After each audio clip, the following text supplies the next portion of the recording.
Saat malam di pusat kota yang tidak pernah tidur.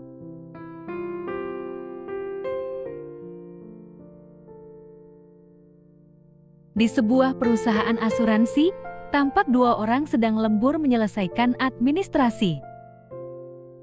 Yang mengenakan baju coklat bernama Budi, sedangkan yang mengenakan baju putih bernama Jono.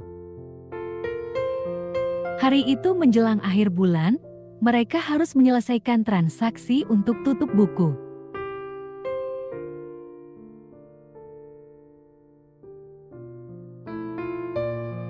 Jono tampak serius mencatat setiap data, sampai akhirnya dia terhenti karena ada dokumen yang kurang. Jono bertanya kepada Budi apakah pernah melihat dokumen itu. Budi meminta Jono memeriksa ulang tumpukan dokumen yang ada di depannya.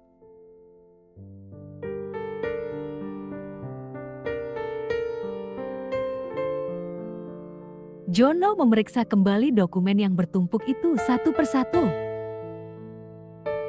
Dilihatnya setiap halaman dengan harapan segera menemukan.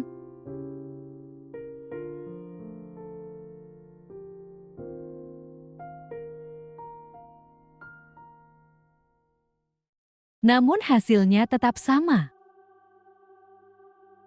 Jono menduga sepertinya ada yang menaruh dokumen itu di gudang. Jono mengajak Budi pergi ke gudang. Saat itu jam 11 malam. Budi mulai bercerita tentang kejadian di gudang kantor beberapa waktu yang lalu.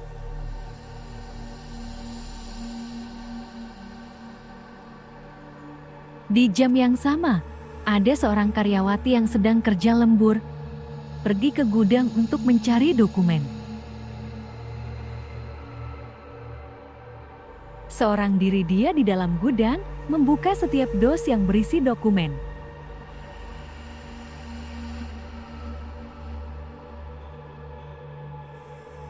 Seorang security yang bertugas malam itu menghampiri gudang.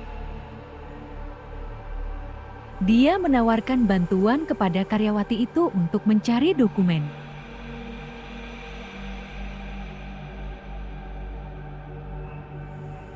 Karyawati itu menolak dengan sopan sambil tersenyum ramah.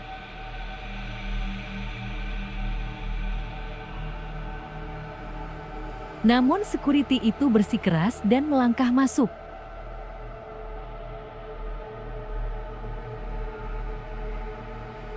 Karyawati itu tetap menolak dengan halus dan mulai merasakan sesuatu yang tidak wajar. Sang security menjadi tersinggung. Dia merasa diremehkan karyawati itu dan mulailah terjadi pertengkaran.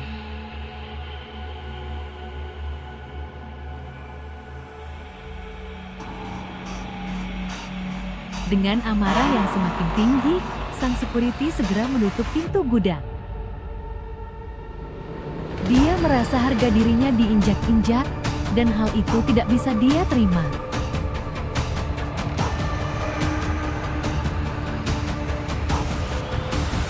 Karyawati itu diperkosa dan dicekik hingga meninggal.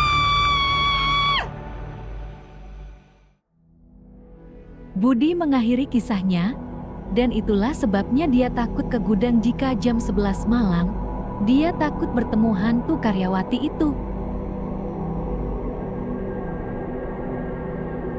Jono tertegun menatap Budi, namun segera dia tertawa terbahak-bahak atas ekspresi Budi yang ketakutan.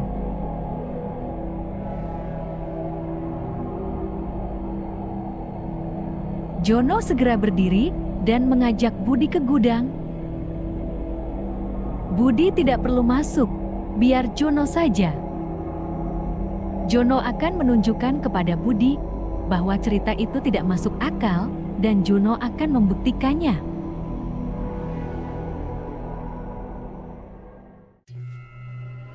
Mereka berjalan bersama menuju gudang.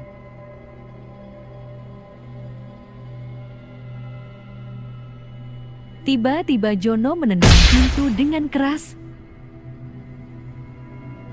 Jono berkata dengan santai bahwa itulah caranya kalau masuk ke tempat yang berhantu. Buat hantunya kaget duluan, supaya dia lari, kata Jono sambil tertawa dan masuk ke dalam gudang. Di dalam gudang, Jono terpana melihat banyaknya dos berisi dokumen. Akan butuh waktu lama untuk menemukan dokumen yang dicari. Budi berdiri di luar gudang. Rasa takut masih menyelimutinya, hingga dia merasa sakit perut dan segera ke kamar kecil. Jono sedang fokus mencari dokumen yang dibutuhkannya, hingga tiba-tiba lampu di gudang menjadi redup. Jono merasa kesal. Dalam hati dia menggerutu atas gudang yang tidak terawat. Dia melanjutkan pencariannya hingga sebuah dos di samping mendadak berputar arah. Jono mengabaikannya hingga dos itu kembali berputar. Dipandangnya dos itu, perlahan dia meraba apakah mungkin ada tikus di dalam sehingga dos itu bisa berputar. Namun tidak ada apa-apa. Kali ini dos itu bergerak. Jono yang awalnya acuh mulai terganggu. Dos itu bergerak semakin sering, dan Jono mulai emosi, dengan perlahan dihampirinya dos itu.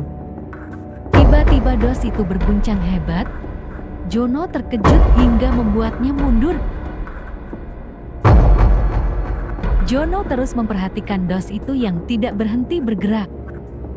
Rasa penasaran semakin kuat mendorongnya untuk melihat lebih dekat apa yang terjadi. Namun seketika dos itu terlempar dengan keras ke arah Jono. Jono segera membalikkan badan, kepala yang sakit dan rasa takut membawanya segera meninggalkan gudang itu.